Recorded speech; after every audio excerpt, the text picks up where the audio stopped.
Hola, señores, buenos días. Mi nombre es Olavo Bittencourt. Eu sou professor de Direito Internacional na Universidade Católica de Santos, Brasil. E hoje vou apresentar o tópico delimitação do espaço ultraterrestre. Uma vez mais, muitas graças por la invitação. Estou muito contente de participar da quarta Conferência Espacial de Paraguai. Ojalá, muito temprano, pueda volver a Asunción para que podamos trabalhar em outros projetos muito interessantes em direito e política espacial. Este tópico de la delimitação e definição do espaço extraterrestre é um dos mais importantes do direito espacial, pero depois de muitos debates multilaterais, depois de muitas décadas de discussões em las Nações Unidas, aún esperamos uma solução multilateral ao problema de clarear exatamente onde se empieza o espaço ultraterrestre em relação ao espaço aéreo. Como sabemos, é muito importante, os estados têm soberania sobre o espaço aéreo, pero não têm soberania sobre o espaço ultraterrestre. A evolução da tecnologia espacial e incluso de tecnologia aeroespacial, justifica retomar este tema e demanda uma solução clara dessa discussão. Por quê? Temos muitas tecnologias que estão se desenvolvendo para utilização exatamente ao borde da fronteira entre o espaço aéreo e o espaço ultraterrestre. Por exemplo, os vuelos suborbitales, que são muito importantes para o turismo espacial, os chamados pseudosatélites, High Altitude Pseudo-Satellites, que operam arriba da capacidade aeronáutica da aviação comercial, pero que exercem atividades muito semelhantes às atividades dos satélites em órbita da Terra, incluso a questão dos lançamentos transfronteiriços, lançamentos espaciais que começam em um estado, pero que durante su vuelo cortam o espaço aéreo de um estado vecino. Então, há muitas justificativas válidas para que volvemos a estudar, que revisitemos a questão da delimitação do espaço. E este tema eu he abordado há muito tempo.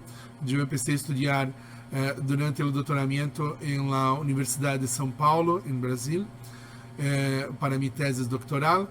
E incluso se queda em meu livro Defining the Limits of Outer Space for Regulatory Purposes, que foi publicado por la editora Springer Verlag em 2015, e traz as maiores conclusões de minha tese doutoral e minha contribuição para os debates na subcomissão de assuntos jurídicos da Comissão de Direito de Comissão das Nações Unidas para uso pacífico do espaço. Então, primeira coisa que gostaria de dizer-lhes é o mais importante. O direito aeronáutico, o direito espacial se baseiam em diferentes regimes jurídicos internacionais, especialmente no que se refere à soberania do Estado. Então, os Estados têm soberania somente sobre o espaço aéreo. Não há soberania completa com relação ao espaço ultraterrestre. Somente vai se exercer a jurisdição e competência com relação a nacionais e objetos registrados, objetos espaciais registrados quando em espaço ultraterrestre. Então, isto cria uma realidade muito contraditória, porque o espaço ultraterrestre constitui a fronteira vertical de los territórios nacionais que, aunque finitos, se extienden sobre a superfície da Terra hasta uma altura indeterminada, ou seja, que não se foi determinada por um acordo multilateral. E esta falta de definição, falta de delimitação desta fronteira cria uma grande insegurança jurídica e pode abrir margem para disputas internacionais relevantes, especialmente quando vamos a considerar as utilizações militares de objetos espaciais para observação e comunicação.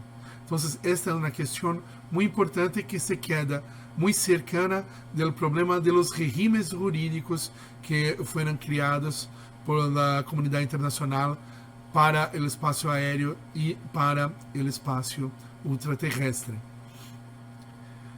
Miremos agora os tratados. O Tratado del Espacio, que é a Magna Carta para nós que estudamos direito espacial, diz muito claramente em seu artículo 2º: o espaço ultraterrestre, incluso a Luna e outros corpos celestes, não poderão ser objeto de apropriação nacional por reivindicação de soberania, uso ou ocupação, ni de nenhuma outra maneira. Então se queda muito claro que os estados não têm soberania sobre o espaço ultraterrestre.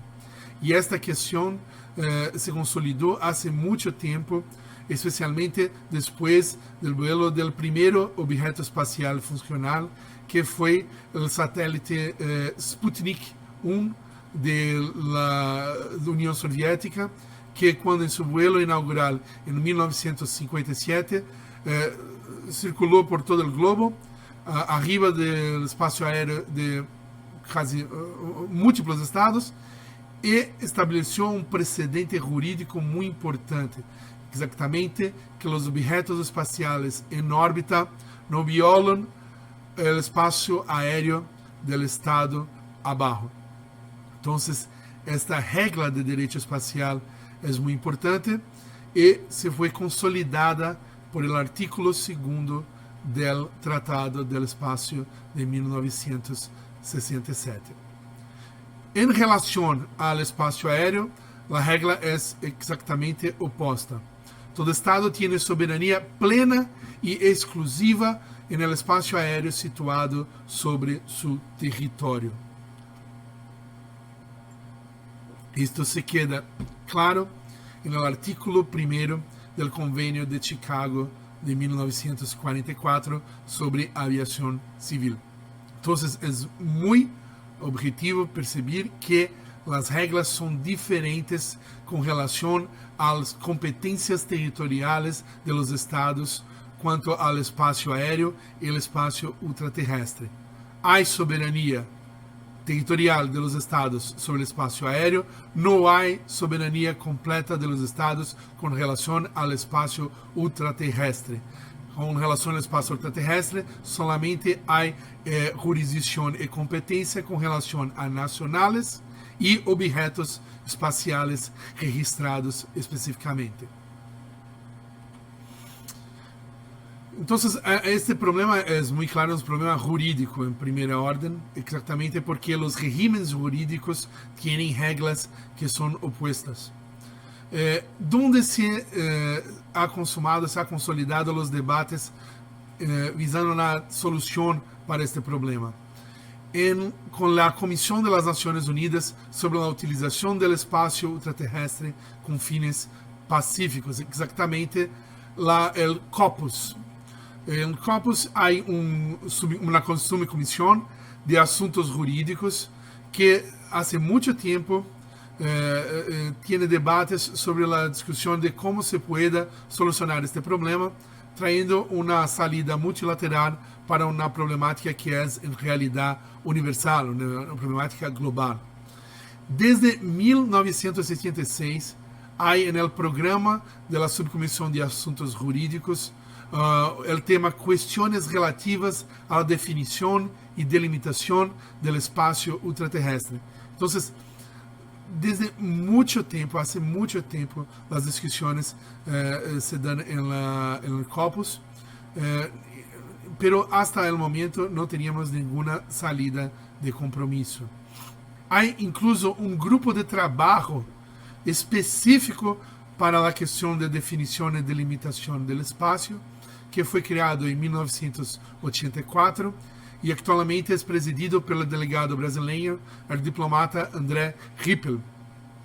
E en el corpus vemos claramente una disputa veramente eterna, que es exactamente entre los funcionalistas de un lado y del otro los espacialistas.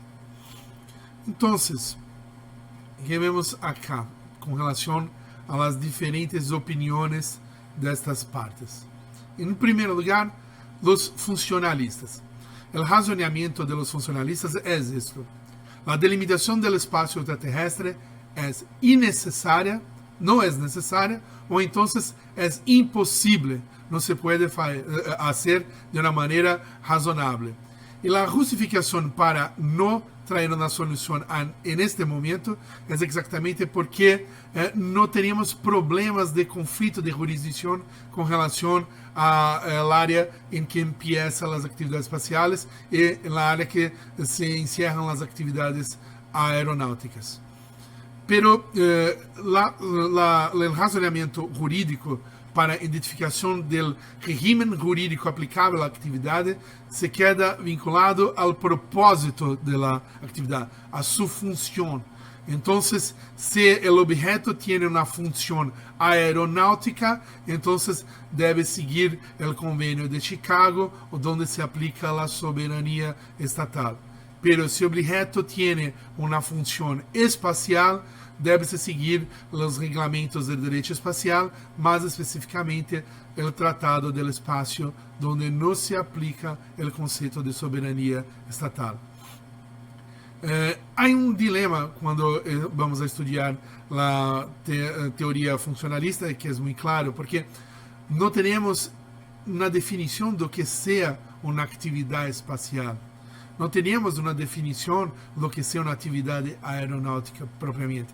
Então, há uma discussão exatamente quais são os limites das atividades que podem trazer a esta perspectiva funcionalista uma solução clara de identificação das regras aplicáveis a tais atividades. Então, isto cria uma consequência, incluso muito importante, que é a seguinte: se vamos a adotar a teoria funcionalista, teremos que reconhecer direito de passo para lançamentos de objetos espaciais e para a reentrada de objetos espaciais. E isto cria uma situação muito importante, porque se os objetos espaciais solamente vão adotar as regras aplicáveis por el Tratado do Espaço, não importa, não é importante identificar onde os objetos espaciais se quedam, para que podamos fazer uma correlação com as regras internacionais aplicáveis. Por consequência, os objetos espaciais sempre vão seguir as normas de direito espacial, incluso durante o momento que puedan, por uma razão ou outra, cruzar o espaço aéreo de nações estrangeiras, de nações vecinas. Então, se vamos adotar a teoria funcionalista, devemos reconhecer de uma maneira ou de outra que há direito de passo para lançamentos e retornos de objetos espaciais.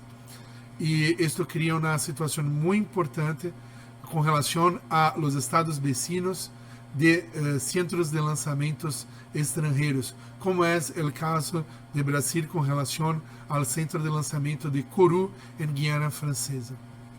Então, essa é a consequência da teoria funcionalista se for aplicada em toda a sua integridade. De outro lado, há a posição de los llamados espacialistas. Qual é o razonamento de los espacialistas? Para garantizar uma maior segurança jurídica, eles defendem a delimitação da fronteira entre o espaço aéreo e o espaço extraterrestre, pero com base em critérios muito distintos. Através de los anos, se foi possível confirmar que a maioria dos estados em las Nações Unidas estão a adotar a posição de los espacialistas. Pero por muitos anos temos diferentes propostas formuladas no âmbito do corpus. E essas diferentes propostas seguem diferentes orientações e diferentes marcos jurídicos para a delimitação. E o problema é muito claro, porque como não há um acordo com relação a um solo critério, não se foi possível obter consenso internacional para a regulamentação desta questão. E há consequências com relação ao marco que se pode adotar para a delimitação. Se vamos adotar um limite muito baixo, a bajas atitudes, vai se restringir a soberania territorial dos estados. De outra parte, se vamos adotar uma delimitação a grandes altitudes, é possível que se afetem órbitas muito relevantes para atividades espaciais atuais. Então, é uma situação muito complexa e por isso é muito difícil obter consenso no COPUS para uma solução de compromisso. E o COPUS solamente decide com base no consenso dos Estados-membros. Se há um solo Estado-membro que não se acorda com relação a uma proposta, essa proposta não pode seguir adelante. Então, é a realidade que a maioria dos estados no COPUS seguem a orientação espacialista, pero não há um acordo com relação a um único critério para a delimitação do espaço ultraterrestre. Quais são as conclusões, então, que temos com relação a este problema? Se não há uma solução multilateral de compromisso para estabelecer a delimitação do espaço ultraterrestre e clarear a fronteira entre o espaço aéreo e o ultraterrestre, teremos por consequência a oportunidade que os estados intentem estabelecer uma salida interna, uma salida adoptando então uma lei nacional. E em realidade teremos muitas leis nacionais neste momento tentando estabelecer o marco territorial em que se empieza o espaço se encierra o espaço aéreo e se empieza o espaço ultraterrestre. Pero os exemplos atuais que temos hoje indicam a ausência de um padrão legislativo. Não há só um estándar legislativo para a solução deste problema. Tenho aqui alguns exemplos que considero importantes e vão mirar que os marcos de altitude variam muito. De 100 km, por exemplo, em Dinamarca, para 20 km em Bielorrússia. A Áustria sigue um critério diferente, que é o lugar em que as aeronaves já não podem operar por sustentação aerodinâmica, sino solo de acordo com as leis de Kepler. E Equador, por exemplo, na América Latina, estabelece a soberania do Estado equatoriano com relação à órbita geoestacionária arriba de seu território. Então, isto cria uma situação muito complexa. E temos que pensar na importância de estabelecer um marco jurídico claro para esta delimitação. Há muito tempo, o professor e juiz Manfred Lachs ha dicho que, debido ao aumento das atividades no espaço ultraterrestre, a delimitação do espaço ofereceria claras ventajas, impediria os malos entendidos e hasta as fricções que tendem a criar a incertidumbre e facilitaria a cooperação internacional. Exatamente por isto, se apoia a criação de um acordo multilateral capaz de equilibrar a delimitação do espaço extraterrestre com a questão do direito de passo dos objetos espaciais durante o lançamento e a reentrada. Esta foi exatamente a tese que eu abogado em meu doutoramento e que apresentei nas Nações Unidas na Subcomissão de Assuntos Jurídicos e que se queda presente em meu livro sobre a delimitação do espaço que é informado durante o começo de nossa palestra. Então, muitas graças uma vez mais pela invitação.